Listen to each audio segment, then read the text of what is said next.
Oluvannyuma lwa kkooti ensukkulumu okusazaamu ekya kkooti y'amagye okuwozesa abantu ba bulijjo mu kkooti y'amagye mu nsala yaayo gye yakola gye buvuddeko gavumenti teyamatira na nsala eno.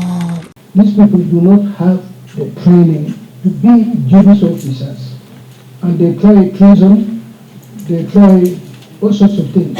Era bw'etyo ng'eyita mu paalamenti ekubirizibwa sipiika Anita Among baddamu okuyisa ebbaga abantu ba bulijjo okuddamu okukozesebwa mu kkooti y'amagye. I beg to move that the bill entitled the Uganda People's Defence Forces Amendment Bill 2025 be read for the first time. Oluvannyuma lw'ennongoosereza ezaakolebwa, pulezidenti yateeka omukono ku tteeka lino abantu ba bulijjo abasangibwa n'ebyamagye bawozesebwenga mu kkooti ya bannamagye. Kino kyawakanyizibwa bannabyabufuzi ab'enjawulo ne bawera okuddukira mu kkooti okuwakanya etteeka lino. Kati olwaleero bannakibiina kya Nuupu abasimbibwako mu kkooti y'amagye nga bali wamu ne bannamateeka baabwe n'abakulembeze mu kibiina kino baddukidde mu kkooti ya ssemateeka okubasalirawo ku nsonga eno era nga bawaabidde gavumenti nga bayitamu Anthony General, sipiika wa paalamenti Anita Among ne Jacob Oboth, minisita w'ebyokwerinda nga bawakanya eky'okuyisa etteeka lya UPDF omwali okuwesa abantu ba bulijjo mu kkooti y'amagye.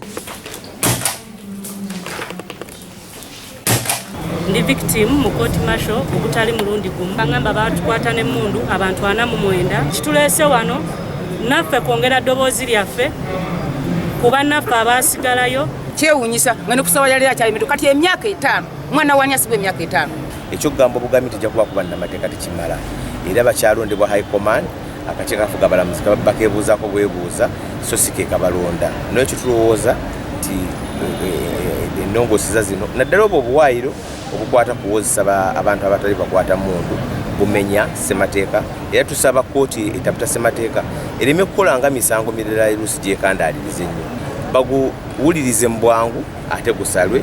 Etteeka lyonna nga liyisibwa walina okubeerawo okuweebuuza kye tuyita consultation.